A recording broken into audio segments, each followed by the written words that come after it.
ఈరోజు ఆ సమయం వచ్చింది. నా దేవుడు ఆయన ఎంతో చూపించాడు. నా తలనెత్తాడు, నాకు శాశ్వత ఆశీర్వాదం ఇచ్చాడు. సిద్ధపరచాల్సిన కృప సిద్ధపరిచాడు. అందాల్సిన సమయం సమీపించింది.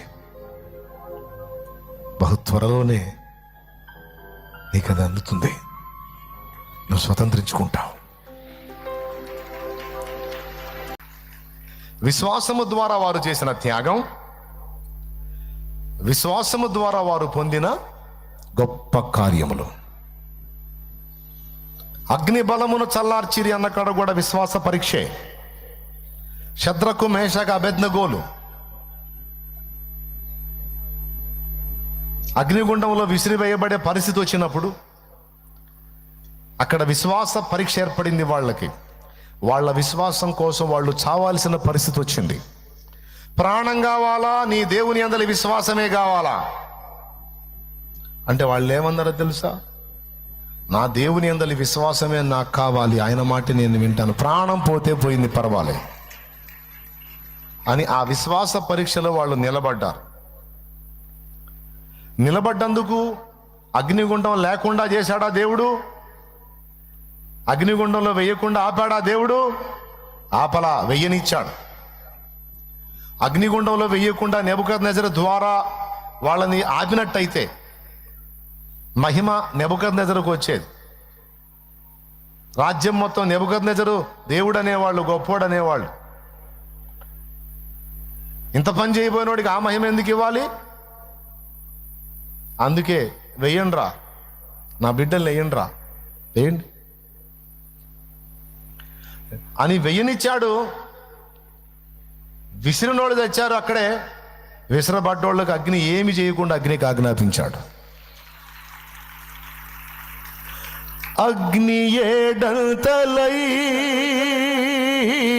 మండుచుండినను, అగ్ని ఏడంతలై మండుచుండినను, అగ్ని జ్వాలలు కాల్చలేదులే నీ ప్రియుల దేహాలను. అగ్ని ఏడంతలై మండుచుండినను, అగ్ని జ్వాలలు కాల్చలేదులే నీ ప్రియుల దేహాలను. అగ్ని బలము చల్లారినే, శత్రు సమూహము అల్లాడినే. అగ్ని బలము చల్లారినే, శత్రు సమూహము అల్లాడినే. నీవు నా స్వాస్థ్యమే, నేను నీ సొంతమే. నా స్తోత్ర బలులన్నీ నీకేనయ్యా, నేను నీ స్వాస్థ్యమే, నీవు నా సొంతమే. నా స్తోత్ర బలులన్నీ నీకేనయ్యా, నా హృదయాన కొలువైన యేసయ్యా. నా అణువణువు నిన్నే ప్రస్తుతించెనే కీర్తనీయుడా. నా హృదయాత్మనతో ప్రణమిల్లెదనే నీ సన్నిధిలో పూజారుడా. నా హృదయార్పణతో ప్రణమిల్లెదనే నీ సన్నిధిలో పూజారుడా. నా హృదయాన కొలువైన యేసయ్యా. హల్లెలూయా చెబుతారా? రెండు చేతులెత్తి. ఇప్పుడు వేసిన రాజు వెధవయ్యాడు, వేయించిన దేవుడు ఘనుడయ్యాడు. వేయనిచ్చిన దేవుడు, వేయబడిన భక్తులు. మనోడు బయట అంటాడు, శద్రకు, మేషాకు, అబేద్నెగో అనువారలారా, జీవము గల దేవుని సేవకులారా, బయటకు రండి. నేనున్నట్టయితే ఆయన పిలిచేవాడిని లోపలికి. దేవునికి స్తోత్రం. నువ్వేరా మహారాజా అనేవాడిని. వస్తే వాడు చేస్తాడు, ఇక డౌట్ ఉంది. అది వాడు తెలివైనడు, అందుకే బయట ఉండి రాండి రాజు రమ్మని పిలువలేదా, అది 4వ వానిగా. అది వాళ్ళ విశ్వాసం అగ్ని పరీక్షకు నిలబడింది, ఫలితంగా అగ్ని బలము చల్లారింది. వారు విశ్వాసము ద్వారా అగ్ని బలమును చల్లార్చింది. ఇదంతా దేని ద్వారా జరిగిందంట? దేవుని యందలి విశ్వాసము ద్వారా. 2 జరిగినాయి. విశ్వాసము పరీక్షకు గురైంది, అండ్ విశ్వాసము గొప్ప ఫలాలను కూడా చూపించింది, సాధించింది. ఇదంతా ఎందులో ఉందన్నాడు?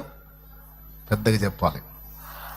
కాబట్టి విశ్వాసము మనకెంత అమూల్యమో, ఎంత శ్రేష్టమో. ఏవో అలా కూర్చున్నాడు మొండిగా, భార్య ఏమో తిడుతుంది, పాపిష్టోడా, సచ్చినోడు కాదు, బతికినోడు కాదు, దేవుడు అంటే దేవుడు. ఆ మాట ఎత్తవా, కడుపు మండిపోతుంది నాకు అనుకుంటూ వచ్చి ఉండొచ్చు మహాతల్లి.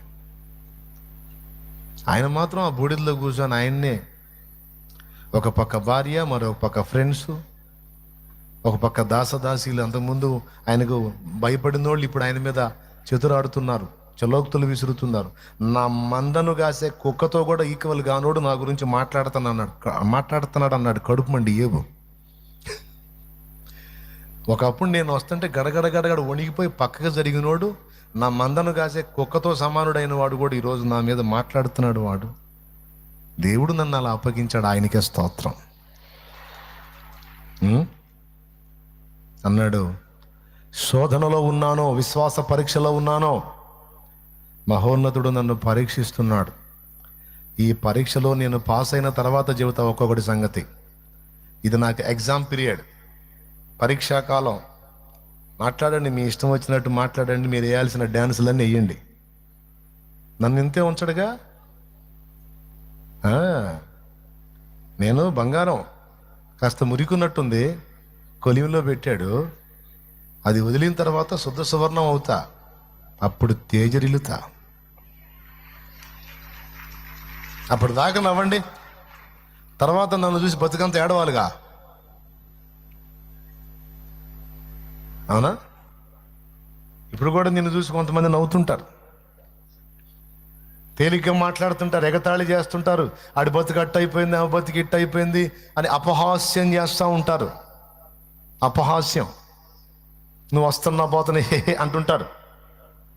అనని వాళ్ళు హి అనగా నేను ఇంటికి పోయి అనవాగు, అది దరిద్రం.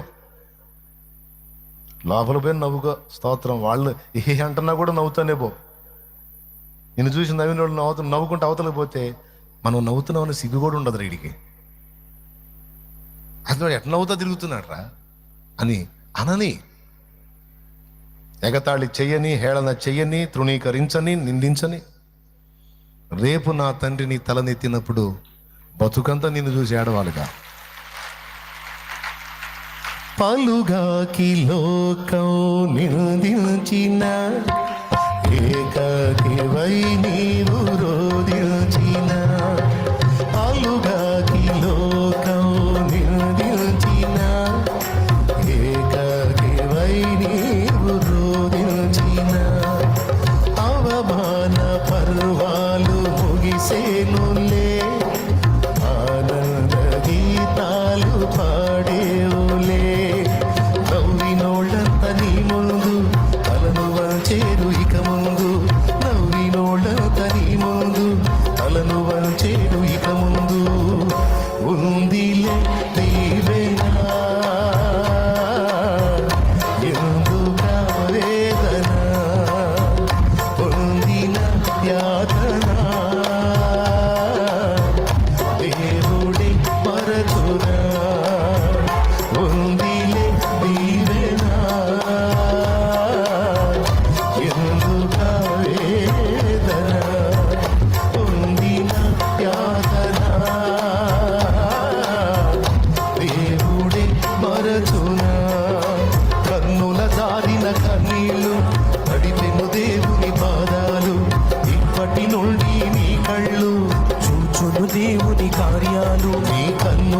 వాడిన కన్నీళ్ళు తడిపెను దేవుని పాదాలు. ఇప్పటి నుండి నీ కన్ను చూచును దేవుని కార్యాలు. ఉందిలే దివ్యనా ఎందుకరేతన పొందిన యాతన దేవుడి మరచునా. ఆమేన్. ఎంతమంది నమ్ముతున్నారో? ఎంతమంది నవ్వుతున్నారో? ఎంతమంది ఏడుస్తున్నారు? ఏడుస్తారా నవ్వుతారా? నవ్వేవాళ్ళని చూసి ఏడవాకండి. నవ్వేవాళ్ళని చూసి మీరు కూడా చిరునవ్వు నవ్వుకోండి. నవ్వండిరా, నవ్వండి. రేపు లైఫ్ అంతా ఏడవాలి. నన్ను చూసినప్పుడల్లా ఏడవాలి. మీరు నవ్వండి. ఈ నవ్వులు మీకు తాత్కాలికం, నా నవ్వులు నాకు స్థిరం.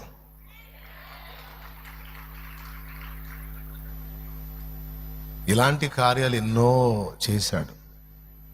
అయినా మనకు ఈ దేవుడు చేసినా చేయకపోయినా ఏందంట, మనకి ఏసై సరిపోడా? ఏంది ఇప్పుడు మనకు ఘనత రావాలా ఏంది? అందరి ముందు మనమే హడావుడి కావాలా? ఆయనకి ఇష్టమైతే అది ఆయన చేస్తాడు. మనం గొప్ప చేసుకోవద్దు. పైన చూడండి, ఎవరు చేయాలి? అది చూసి మనకు ఆగదు. దేవునికి స్తోత్రం. అది చూసి మనకు ఆగదు. ఉదారం మనల్ని మనమే గొప్ప చేసుకోవడానికి ట్రై చేస్తాం, తప్పు. మనల్ని మనమే ఘనపరచుకోవడానికి ట్రై చేస్తాం, తప్పు. నేను నిన్ను ఘనపరుస్తాను, నేను నిన్ను గొప్ప చేస్తాను. అది ఆయన మురిపెంతో, ఆయన ఇష్టంతో, ఆయన అభిలాషతో, ఆయన ప్రేమతో ఆయన ఏదో చేసుకుంటాడు నీకు. నువ్వు ఒకటే దృష్టి. ఇవన్నీ తీసేయ్యా. లోక బంగారము ధన ధాన్యాదులు ఒక పోగేసిన నీతో సరితూగున. లోక బంగారము ధన ధాన్యాదులు ఒక పోగేసిన నీతో సరితూగున. నీవేగా అంటే ఏం మాట అండి అది?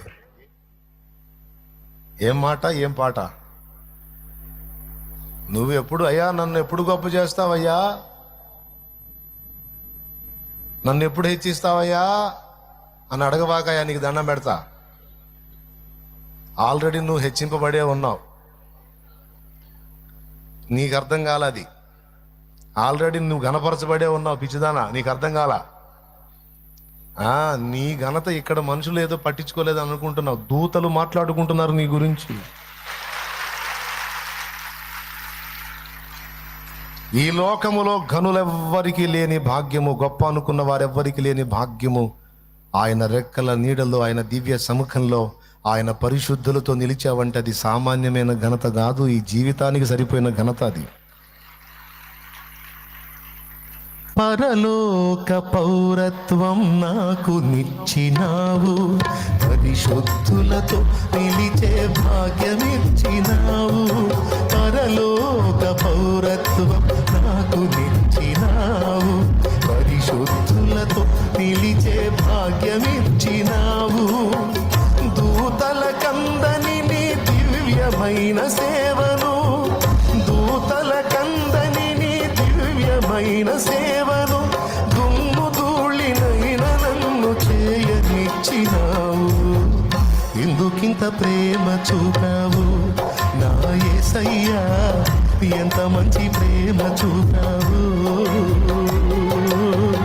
ఎందుకింత ప్రేమ చూపావు నా యేసయ్యా, ఎంత మంచి ప్రేమ చూపావు. ఎన్నతగని ఎందుకింత ప్రేమ చూపావు నా యేసయ్యా, ఎంత మంచి ప్రేమ చూపావు. అసలు యేసయ్యకి మించిన కిరీటం ఏంది నీకు? నాకు అర్థం కాదు. సరిగ్గా అర్థం చేసుకున్నోడికి యేసయ్యకి మించిన బహుమానం లేదు, యేసయ్యకి మించిన కిరీటం లేదు, యేసయ్యకి మించిన ఘనత లేదు, యేసయ్యకి మించిన గొప్ప లేదు. ఆయన దొరకటమే మన గొప్ప. ఆయన మన వాడు అవటమే మన ఘనత. ఇక్కడ ఎవరన్నా గనులుంటే ముష్టి, ఇక్కడ మనుషులు ఒక పట్టణం వాళ్ళో, ఒక రాష్ట్రం వాళ్ళో, ముష్టి ఒక దేశం వాళ్ళు మాట్లాడుకుంటానేమో, మన గురించి కోటాను కోట్ల ప్రపంచాలకు పరిచయం చేశాడు. మన పౌరత్వం పరలోకమందున్నది. ముఖ్యమంత్రి గారు ఫలానా వ్యక్తి అని మాట్లాడితే నీకు గొప్ప, లేకపోతే ముఖ్యమంత్రి గారు ఫలానా వ్యక్తి అని నీ పేరు ఎత్తితే నీ గొప్ప? ముఖ్యమంత్రి గారు నీ పేరు ఎత్తితే నీ గొప్ప. ప్రధాని గారు నీ పేరు ఎత్తితే, అంత పెద్ద పెద్ద ప్రధాని, దేశ నాయకుడు, ఆయన పేరు ఎత్తాడు, ఆమె పేరు ఎత్తాడు, ఘనత. ఒక ముఖ్యమంత్రి, ప్రధానమంత్రి ఇలాంటి వ్యక్తులు ఎందరైతే నా ప్రభుతో ఈక్వల్ అవుతారు? భూరాజులందరిపైన రాజులు ఉంటే ఆ రాజులకు, చక్రవర్తులకు అందరికీ పైన రారాజు యేసు. అబ్బాయి, ఆ యేసయ్య హృదయంలో నీకు స్థానం ఉందోయ్, నీకు దిగులెందుకు? అమ్మాయి, ఆయన గుండెల్లో నీకు స్థానం ఉందిరా తల్లి, నీకు దిగులెందుకు? అందుకే నువ్వు బంగారం అని పాడుకున్నా. కాళ్ళ కింద నలిగిన గాని మల్లె పరిమళం మారేన, ఎలికలిన్ని తిరిగిన గాని బంగారు కోవెల. 100 వంకర్లు ఉన్నా సరే మార్కెట్కి తీసుకెళ్ళు, దాని రేట్ అదే. మారిద్దా? ఏమయ్యా ఇన్ని వంకర్లు ఉంది, బంగారం తెచ్చావంటే అదేం పట్టించుకోడు. మేలిమా కాదా? మనుషులెంత నవ్విన గాని, మనసు గాయపరచిన గాని, మనుషులెంత నవ్విన గాని, మనసు గాయపరచిన గాని, యేసు మనసులో నీ స్థానం ఎన్నడైనా మారేనా? ప్రభువు నిన్ను వీడేనా? అనుకున్నావా నిన్ను నీవే హీనునిగా? చేశాడయ్యా యేసు నిన్ను ఉన్నత పాత్రగా. అయి ఉన్నావా ఆత్మ విషయమై దీనునిగా? అందుకోసమే నచ్చావమ్మ అయ్యా అమ్మ యేసుకు అంతగా. ఏమంటావు? ఏమంటావు? ఒప్పుకుంటావా? మరి గొప్ప కావాలా నీకు? మరి వాగ్దానం చూడంగానే అమ్మాయి ఇక్కడి నుంచి గొప్ప చేస్తాడంట అనిపించాలా నీకు? నాకే అనిపించింది, అప్పుడు నీకు అనిపించుతా? నిజం చెప్పు. అంత పెద్ద వాగ్దానం ఇది మొదలుకొని నేను నిన్ను గొప్ప చేయ మొదలుపెట్టు. ఏదో మలుపు తిరగబోతుంది, స్టార్ మారబోతుంది. ఇప్పుడు నీకు గొప్ప ఏందమ్మా? యేసు నీ జీవితంలోకి ఎప్పుడు ఎంటర్ అయ్యాడు అప్పుడే నీకు గొప్ప స్టార్ట్ అయింది.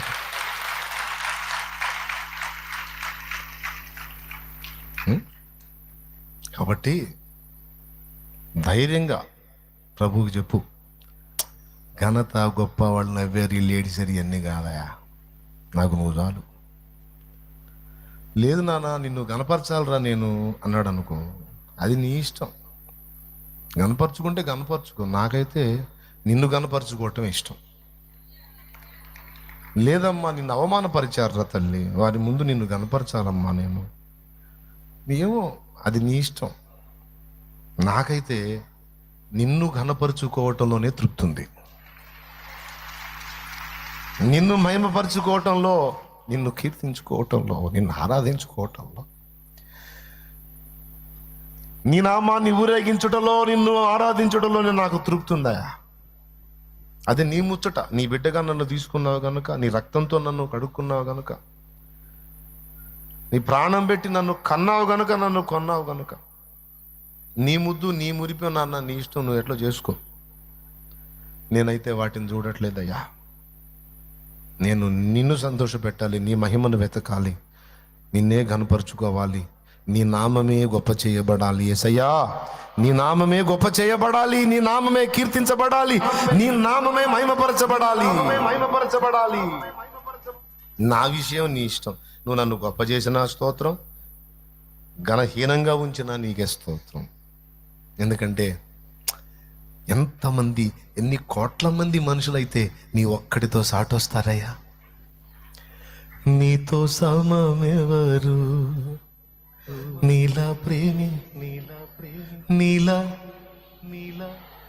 యేసయ్యా, నీలా పాపి. ఏమండి, నాకేమో తలకాయ నిండా పాటలే.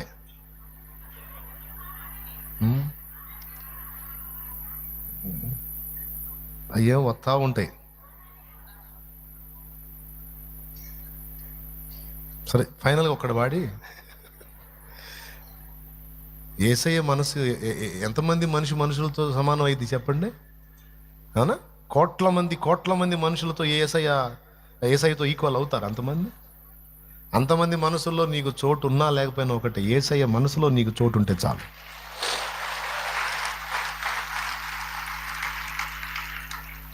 అందుకే నేను మనుషుల మనసులలో ఏ చోటు లేకున్నా మంచిదైన నీ మదిలో, ఇంకా నాకేం కావాలయా? ఏమంటారు మీరు? మనుషుల మనసులలో ఏ చోటు లేకున్నా మంచిదైన నీ మదిలో నాకు చోటునిచ్చావు.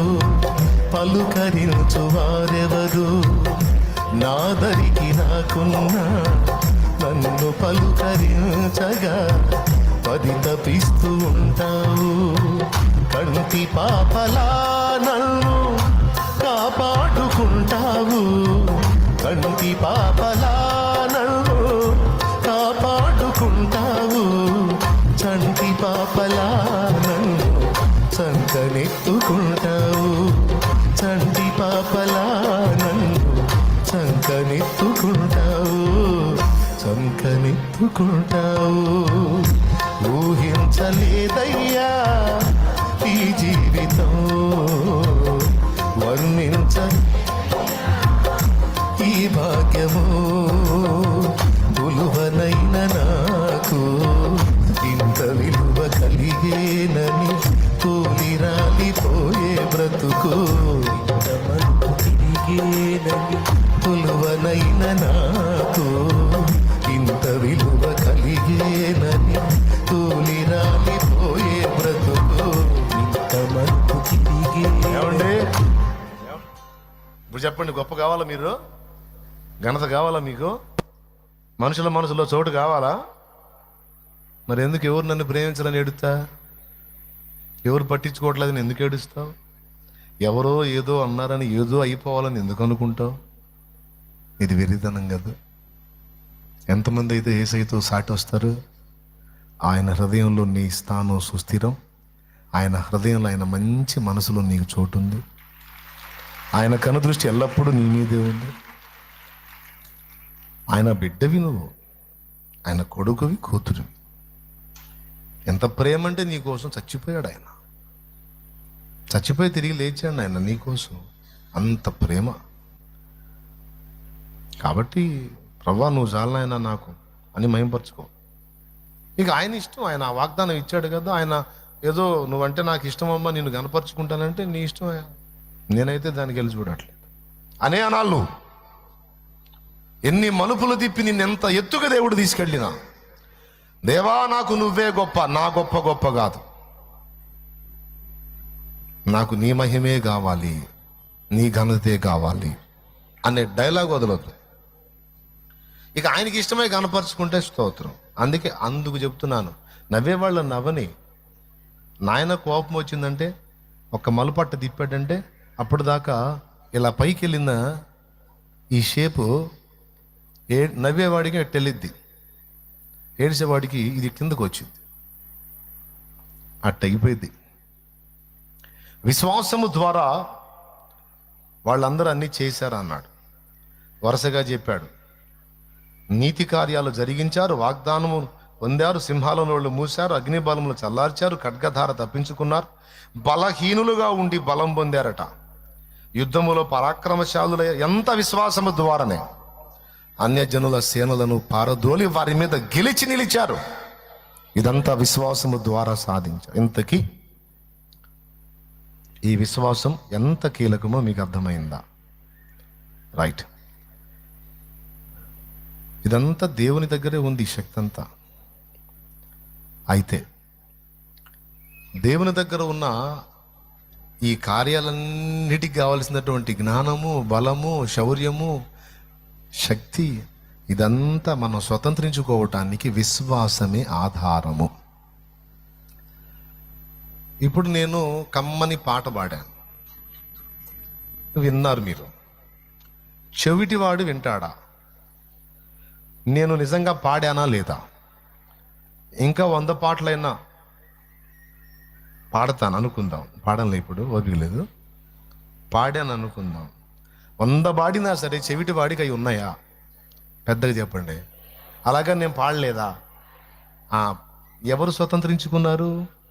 చెవులు ఉన్న వాళ్ళు స్వతంత్రించుకున్నారు. చెవులు లేనివాడు 100 కాదు 1000 పాడినా స్వతంత్రించుకోలేడు. ఎందుకంటే వాడు స్వీకరించడానికి అవసరమైన చెవి వానికి లేనందున ఈ శ్రేష్టమైనవి వాడు స్వతంత్రించుకోలేడు. అలాగని పాటలు నా యొద్ద లేవా? దేవుని మాటలు నా యొద్ద లేవా? ఉన్నాయి. కానీ వినేదానికి వాడి దగ్గర ఏం లేదు. ఒకవేళ చెవి ఉంటే చెవి ద్వారా వాడు వాటిని తీసుకోగలుగుతాడు. అలాగే నీకు, నాకు, మనకి, మన వారికి కావలసిన సమస్తము ఆయన దగ్గర ఉన్నాయి.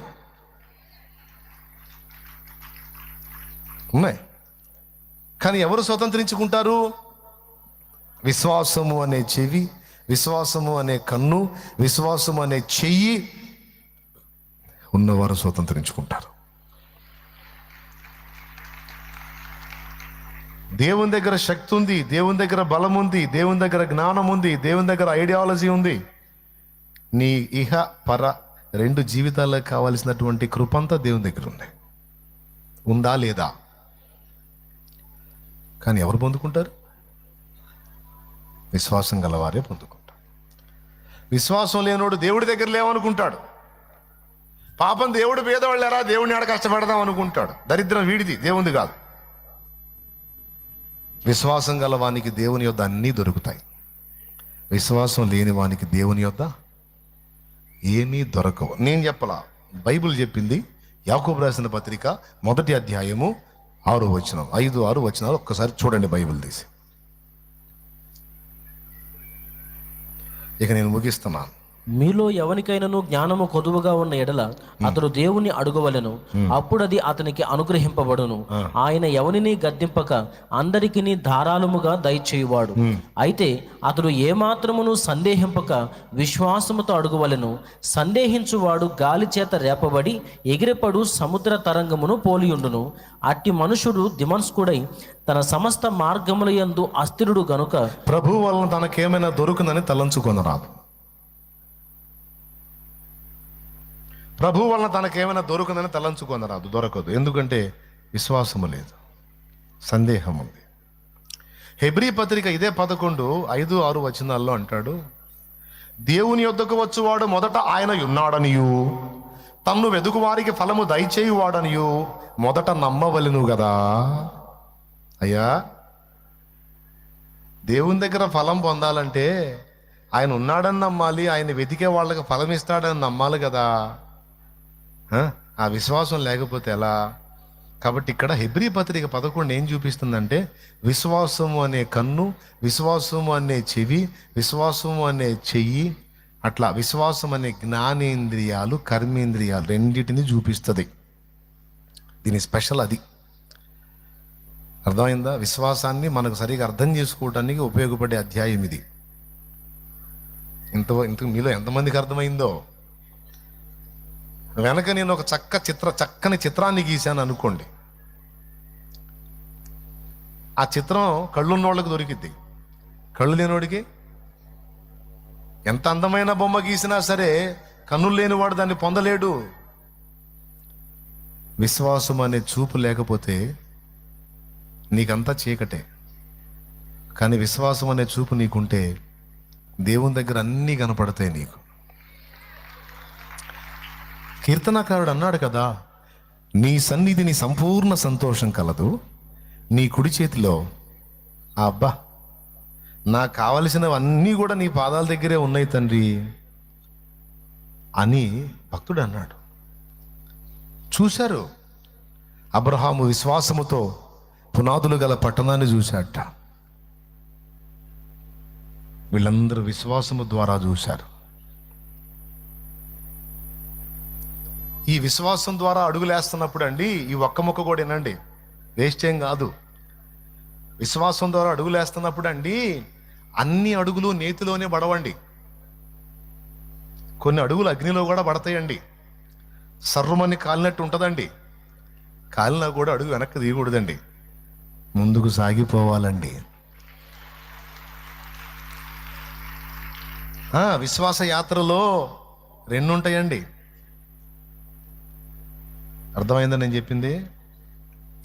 కొంతమంది కొన్ని ప్రతికూలతలు ఎదురుగారు. ఫర్ ఎగ్జాంపుల్, మోషే విశ్వాసం గొప్పదా కాదా? ఎంతమంది చెబుతారు? చాలా గొప్పది. కానీ ఏం చేసింది ఆ విశ్వాసం? ఆ ప్రజల్ని బయటికి తీసుకొని రావాలని పాపం విశ్వాసము గలవాడై ఒక్కడిని చంపి ఇసుకలో బూడిచిపెట్టాడు. ఏమైంది? పరారవ్వాల్సి వచ్చింది. ప్రజలందరినీ విమోచిద్దాం అనుకుంటే, రక్షిద్దాం అనుకున్నోళ్లే ఆయన శిక్షకు అప్పచెప్పారు. వాళ్ళ కోసం మర్డర్ చేస్తే, ఎవరి కోసం? వాళ్ళ కోసం మర్డర్ చేస్తే వాళ్ళే పట్టించారు.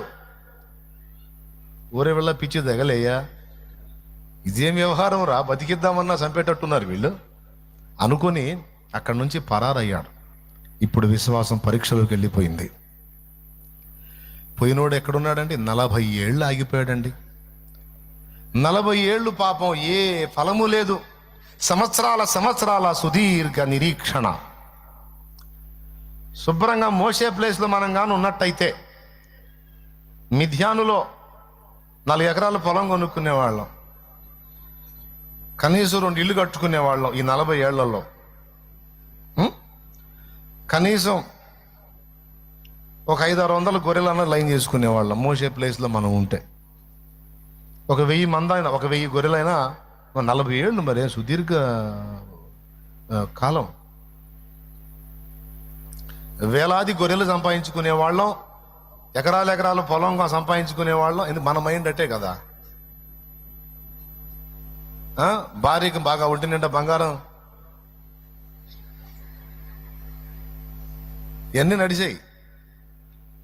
పోయినప్పుడు ఏందయ్యా ఇట్లా చేశావు, ఏదో చేస్తావు, నన్ను ఏదో వాడుకుంటావు అనుకుంటే నన్నేందయ్యా ఒట్టిగా చేసి కూర్చోబెట్టావు, ఏందయ్యా? ఇంకట్టయితే నీ చిత్తం కాదేమోలే, అట్టయితే ఇక సంపాదన సంగతే చూసుకుంటాం. మరి ఎట్లా? భార్య పిల్లల్ని ఇచ్చావుగా, వాళ్ళకి భవిష్యత్తు చూడాలిగా అని ఆ ప్రజల భవిష్యత్తు వదిలిపెట్టి భార్య బిడ్డల భవిష్యత్తుకి వెళ్ళి భయపడేది వ్యవహారం. కానీ మోషే అట్టంటోడు కాదండోయ్, అది మొండి విశ్వాసం. ఏం విశ్వాసం అది? జలములలో వదిలే, పాటలు ఎక్కువ అవుతున్నాయి, వదిలే మళ్ళీ పెందలాడు.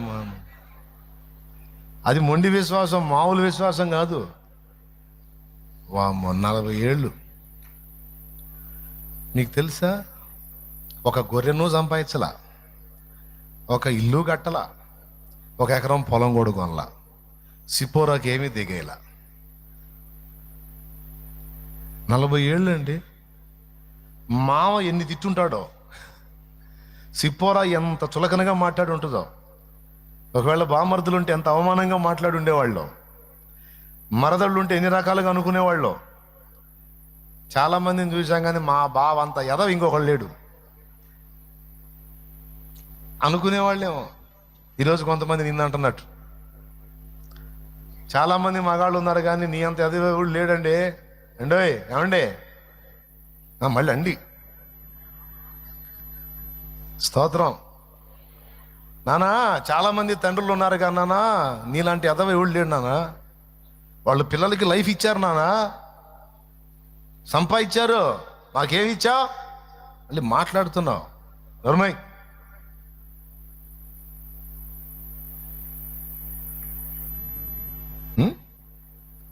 పిల్లలు లెక్క చేయరు, భార్య లెక్క చేయదు, బామర్దులు లెక్క చేయరు, మరదళ్ళు లెక్క చేయరు, అత్త మామలు అసలే లెక్క చేయరు. ఉన్నాళ్లే పనికి మనలాడు.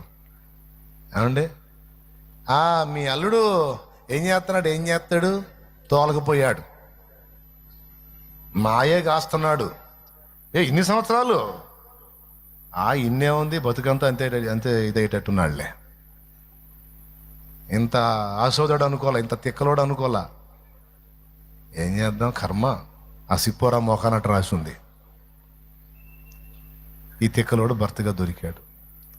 40 ఏళ్ళుగా ఏది ఆలోచించాడు, ఏదో శూన్యంలో ఉంటాడు, ఏదో ధ్యాసలో ఉంటాడు. తిట్టినా పట్టించుకోడు, నలుగురు నవ్విపోతున్నారే వస్తున్నారే అని ఏం పట్టించుకోడు.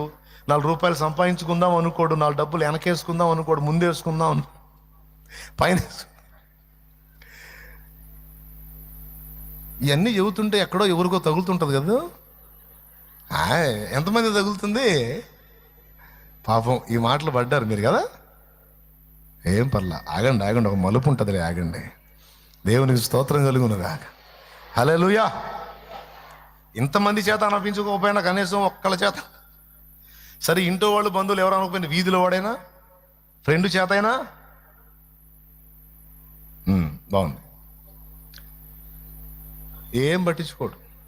ఎందుకో తెలుసా? విశ్వాసం. ఏ ప్రజల కోసం సింహాసనాన్ని కూడా వదిలిపెట్టానో, ఏ ప్రజల కోసం ఐగుప్తు సకల భోగభాగ్యాలను విసర్జించానో, ఆ ప్రజలను విడిపించినప్పుడు, వాళ్ళు నా ప్రజలు బానిసలుగానే బతుకుతున్నప్పుడు, వాళ్ళు పరదేశములో బానిస బతుకుతున్నప్పుడు, నాకు మాత్రం సొంత ఇల్లు ఎందుకు, నాకు సొంత మందెందుకు, నాకు భోగాలు ఎందుకు? త్యాగం. సింహాసనాన్నే వదిలేసినోడిని. ఏంది మోషే అంటే? ఎవడికి తెలుసు మోషే గురించి? కర్ర తీసుకొని ఉస్సు అనుకుంటా పోతుంటే, హే మోషే ఏం చేస్తున్నావు, అందరు ఎగతాళి చేసేవాళ్ళే. వాళ్ళు హేళనగా మాట్లాడి తృణీకరిస్తున్నవాడు త్యాగం విశ్వాసాన్ని బట్టి చేయకపోతే ఎవరో తెలుసా? ఐగుప్తు సింహాసనం మీద కూర్చొని రాజ్యములన్నిటినీ ఏలే రాజాయన.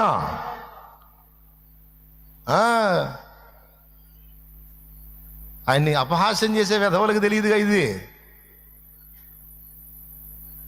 దేవుడు మనల్ని దీనులుగా ఉంచినప్పుడు ఇంటో చల్లనోడు కూడా మాట్లాడుతుంటాడు మనల్ని.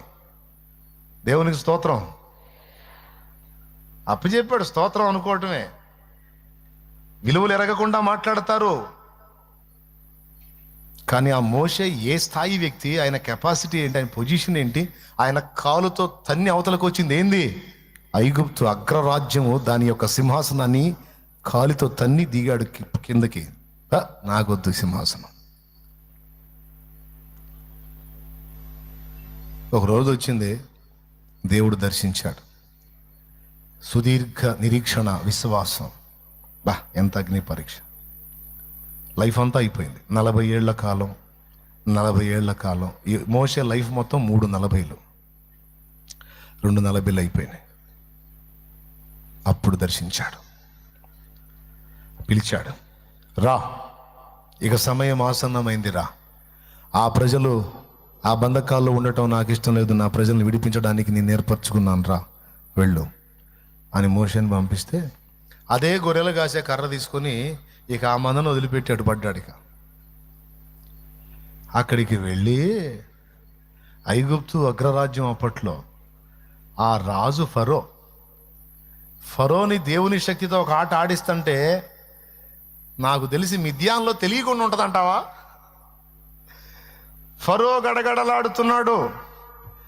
ఫరోకి రోజు ముచ్చెమటలు పడుతున్నాయి. వాడి పని తుడుచుకోవటమే అయింది. ఎవర్రా? మోషే. ఏది ఇత్రో వాళ్ళ అల్లుడు ఆ గొర్రెలు కాసుకుంటా ఏదో శూన్యంలో చూసుకుంటా పోయే అతనికి అంత సీనా? అంత సీన్ ఏంది, ఇంకా అంత సీన్ అయినా వచ్చిందిరా. చివరికి ఆ ప్రజలందరినీ బయటికి తీసుకొస్తే లక్షల మంది కాల్బలం.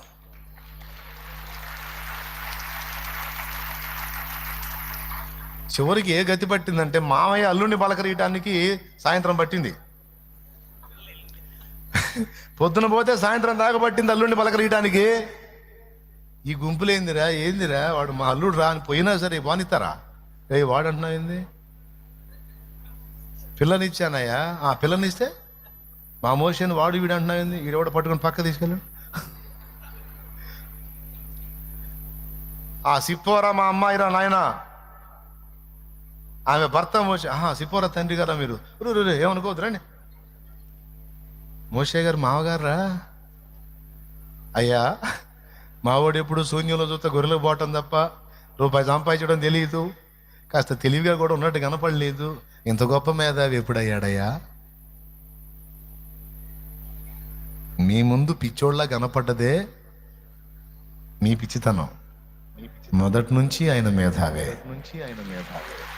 మొదటి నుంచి ఆయన విశ్వాస వీరుడే, మొదటి నుంచి ప్రార్థనా యోధుడే, మొదటి నుంచి దేవుని ప్రజలను బంధ విముక్తుల్ని చేయాలని రోషము కలిగిన వాడే, మొదటి నుంచి దేవుణ్ణే కేంద్రంగా చేసుకున్నాడు. కానీ మరి దేనిని కూడా లక్ష్య పెట్టని వాడు.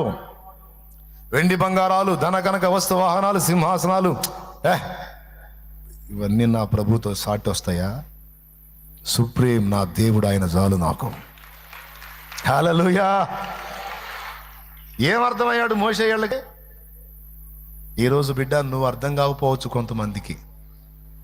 అర్థమయ్యనాడు నోళ్ళు ఎల్లబెడతారు. నాయన అమ్మ కలత చెందొద్దు. విశ్వాసం ఎంత గొప్పదో చూడండి, ఎంత సుదీర్ఘ నిరీక్షణ. నా దేవుడు దర్శించిన దాకా ఓపిక పడతా, నా దేవుడు నా ఎడల జోక్యం చేసుకున్న దాకా నిరీక్షిస్తా. ఎంతకాలం కూర్చోబెడతాడో కూర్చుంటా, ఎంతకాలం నిందల పాలు చేస్తాడో అనుభవిస్తా, ఎంతకాలం శ్రమ కొలిమిలో ఉంచుతాడో ఆయన చిత్తం. నిరీక్షిస్తా, ఎదురు చూస్తా. కానీ ఒక్కటి మాత్రం నమ్ముతున్నా, సుదీర్ఘకాలం అబ్రహాముని పరీక్షించి ఒక దశలో దర్శించాడు. సుదీర్ఘకాలం మోషేని పరీక్షించి ఒక దశలో దర్శించాడు. సుదీర్ఘకాలం ఏబును పరీక్షించి ఒక దశలో దర్శించాడు. అయితే తన కొరకు ఎదురు చూసిన భక్తుల్ని దాటిపోలేదు నా దేవుడు. ఆయన కోసం ఎదురు చూస్తున్న నన్ను కూడా దాటిపోడో. ఆయన నా దాకా వచ్చిన దాకా ఎదురు చూస్తా, ఆయన నా కోసం కదిలిన దాకా ఎదురు చూస్తా. నేను మాత్రం నా ప్రభు మీద విశ్వాసం కోల్పోను, సమస్తము పోయి ఆయన వదిలిపెట్టను.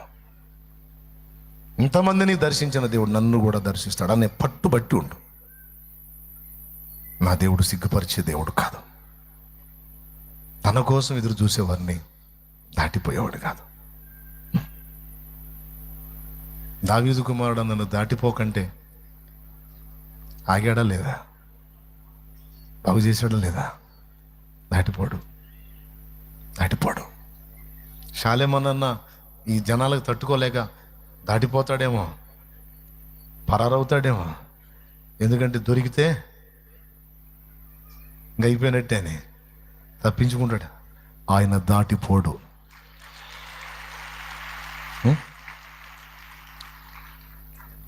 చివరిలో ఒక్క మాట, విశ్వాసం ఇంత బలీయమైంది, ఇంత శక్తివంతమైంది అయి ఉంటే, అలాంటి విశ్వాసాన్ని కలిగిన మోషే సుదీర్ఘకాలం అనుభవించిన తర్వాత చివరికి లైన్లోకి వస్తే అంత ధన్యత దొరికింది మోషేకి. ఎంత సిగ్గుపడి ఉంటాడు ఇత్రో, ఎంత సిగ్గుపడి ఉంటారు మిద్యానోళ్ళు, ఎంత సిగ్గుపడి ఉంటుంది సిపోరా. ఏమండి, మిమ్మల్ని ఇంత ఘనంగా దేవుడు సిద్ధపరిచాడని అస్సలు అనుకోలేదు నేను. చాలా తృణీకారంగా మాట్లాడానంటే నాకు తెలిసి సిపోరాని దగ్గర తీసుకుంటాడు. సిపోరా, చాలాసార్లు అడిగావు కానీ పిచ్చోళ్ళ నేను యాక్ట్ చేశాను, నీ ముందు పిచ్చోళ్ళ ప్రవర్తించాను సిపోరా. అయినా నువ్వు తెలిసి ఇలా చేసావా? తెలియదు కదా, బాధపడుకో. అది నేను ఎవరికి ఎందుకు చెప్పలేదంటే సిపోరా, అది నా దేవునికి నాకు చెందిన విషయం, నేను ఆయనతోనే తెలుసుకోవాలి. అది తేలిందాకా నేను ఎవరు చెప్పకూడదని అట్టాగాను. ఈరోజు ఆ సమయం వచ్చింది. నా దేవుడు ఆయన ఎందో చూపించాడు, నా తలనెత్తాడు, నాకు శాశ్వత ఆశీర్వాదం ఇచ్చాడు. ఇన్నాళ్ళ నా నిరీక్షణ నా ఎదురు చూపు ఫలించింది. అదిగో నా ప్రజలు బంధ విముక్తులయ్యారు. ఈ ప్రజల కోసమే ఆ గొర్రె మందను చూసినప్పుడు అలా ప్రజలే నా కళ్ళ ముందున్నారు. అందుకే మంచి వస్త్రం కట్టుకోలేకపోయాను, నిలవరమైన నివాసం ఏర్పాటు చేసుకోలేకపోయాను, కడుపు నిండా తినలేకపోయాను, కంటి నిండా నిద్రపోలేకపోయాను. సిపోరా, ఈరోజు నా నిరీక్షణ ఫలించింది, నా ఆశ తీరింది.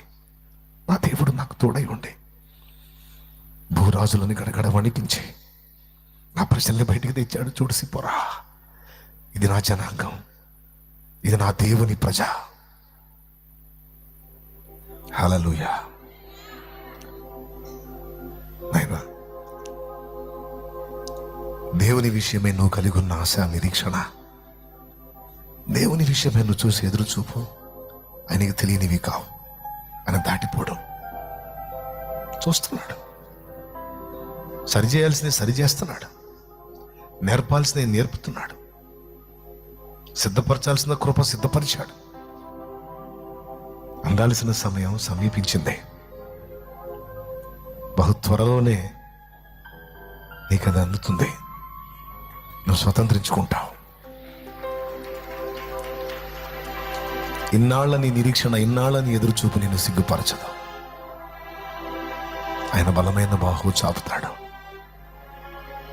ఈరోజు ఏడుస్తున్నావు బాధను బట్టి, ఆనాడు ఆనంద బాష్పాలు రాలుస్తావు సంతోషంతో. గడిచిపోయిన వాటిని తలంచుకొని పద్దాకలు అక్కడే కూర్చోవాలి.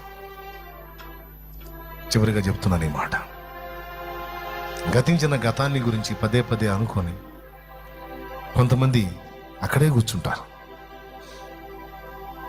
దేవుడు అంటున్నాడు, విశ్వాసం ఉందా?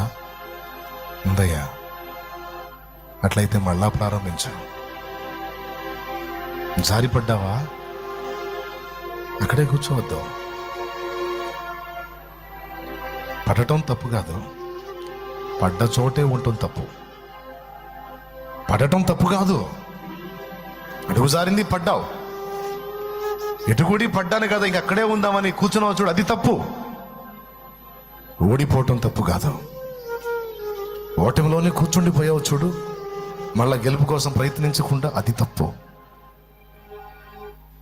లే, మళ్ళీ పోరాటం ప్రారంభించావు.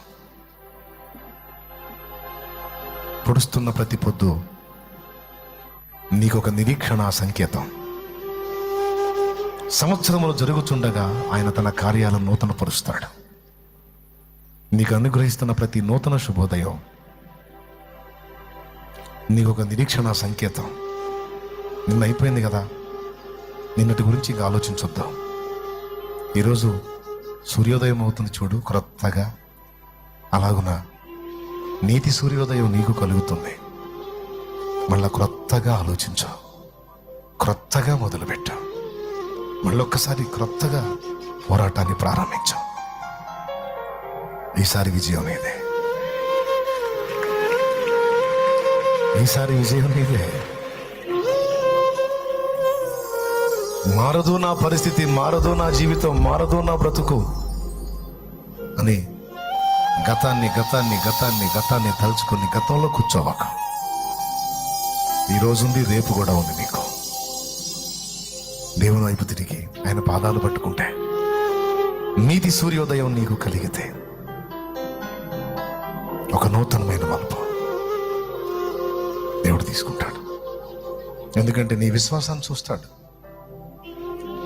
ప్రతి శుభోదయం నీకు నీతి సూర్యోదయం, మరో నూతన ప్రయత్నానికి నీకు పిలుపు సంకేతం. ఎంతమందికి అర్థమైంది? మారదా? పరిస్థితి మారదా? గతంలో ఉన్నట్టే ఇప్పుడు కూడా ఉంటుందా? నో, మారాలి. నూతనత్వాన్ని కోరుకునే మన దేవుడు నిత్య నూతనుడు. మన భక్తి, ఆత్మీయత, పరిస్థితులు కూడా నూతన పరుస్తాడు, ఇష్టపడతాడు, నూతన పరుస్తాడు. ఈ సందేశాన్ని, ఈ సంకేతాన్ని విశ్వసించిన వాడే స్వతంత్రించుకుంటాడు. కృప మనందరికీ తోడై ఉండగా. అలా దేవుడు మొన్న అనుకున్నాను నేను అంతకుముందు ఓపెనింగ్ అప్పుడు, ఇక ఈ జీవితానికి సరిపోద్ది ఇది, ఇక ఇంతవరకే అని ఆ రోజు అనుకున్నా నేను. ఆయన అనుకోలా. ఆయన మళ్ళా ఈ ఏడు కూడా నూతన పరిచాడు.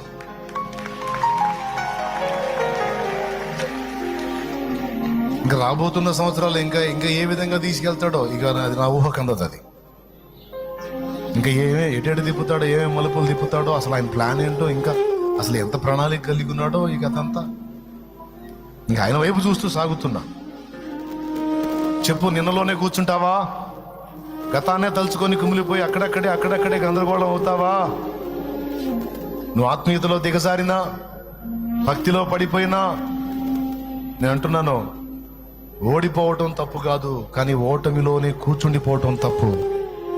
పడిపోవటం తప్పు కాదు, అడుగు జారింది పడ్డావు, పడ్డ దగ్గరే కూర్చోవటం తప్పు. మరేం చేయాలి? పడ్డవాడు తిరిగి లేవాలి. ఓడిపోయినవాడు ఏం చేయాలి? దేవుని శక్తి పొందుకొని, దేవుని పాదాలు పట్టుకొని తిరిగి, దెబ్బ తిన్నోడేం చేయాలి?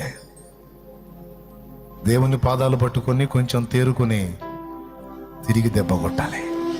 కొడితే ఈసారి శత్రువుకి చుక్కలు కనపడాలి, పట్టపగలే.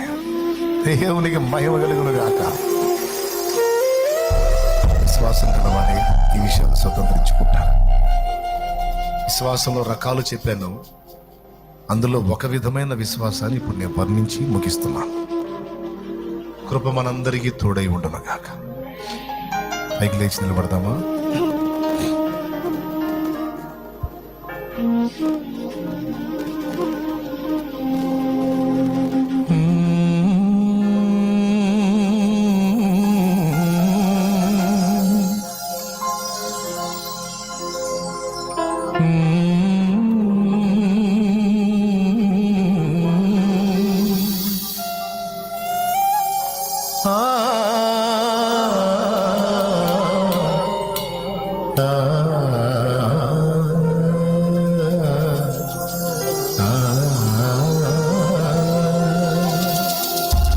అన్నా, నేను నా యేసయ్యని విశ్వసిస్తున్నాను, మారు మనసు పొందాను. నన్ను ప్రేమించి నాకై ప్రాణం పెట్టిన యేసయ్య రక్తంలో నా పాపాలన్నీ కడుక్కోవాలనుకుంటున్నాను. చాలేమన్నా, ఈ శుభవేళ నేను రక్షణ పొందాలని తీర్మానించుకొని ఇక్కడికి వచ్చాను. అన్నోళ్ళు ఎవరైనా ఉంటే మీ చేయొద్దండి. వచ్చేయండి, సిద్ధపడి వచ్చిన వాళ్ళు ముందుకు వచ్చేయండి. ఇదిగో నేరుగా ఈ మధ్యలోకి వచ్చేయండి. ఇటు నుంచి ఇక్కడికి దారి ఉంది, అటుపక్క కూడా రావచ్చు, ఇటుపక్క స్త్రీలు ఇటుపక్క కూడా రావచ్చు. ఈవేళ నా జీవితాన్ని ప్రభు చేతికి అప్పగించి ఒక నూతన జీవితాన్ని ప్రారంభించాలనుకుంటున్నాను. నూతన సృష్టిగా మారాలనుకుంటున్నాను. రక్షణ పొందకోరి ఈరోజు తీర్మానించుకునే వచ్చాను అన్నోళ్ళు ముందుకు వచ్చేయండి. నా ముందుకు వచ్చేయండి. రక్షణ కొరకు ఆయత్తపడి వచ్చిన వారు. మారుతుంది నీ జీవితము, వేదన చెందకుమా.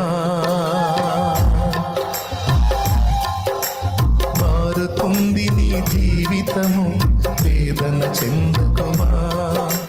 మరచిపోడు నిన్ను యేసయ్య మాటే నమ్ము సుమా. మారుతుంది నీ జీవితము, వేదన చెందకుమా. మరచిపోడు నిన్ను యేసయ్య మాటే నమ్ము సుమా. మోసే భారం నువ్వు చేసే త్యాగం, మోసే భారం నువ్వు చేసే త్యాగం. ఎదురీతలన్నీ ఎదకోతలన్నీ చూసెను నా దైవం, చెయ్యును రే సాయం.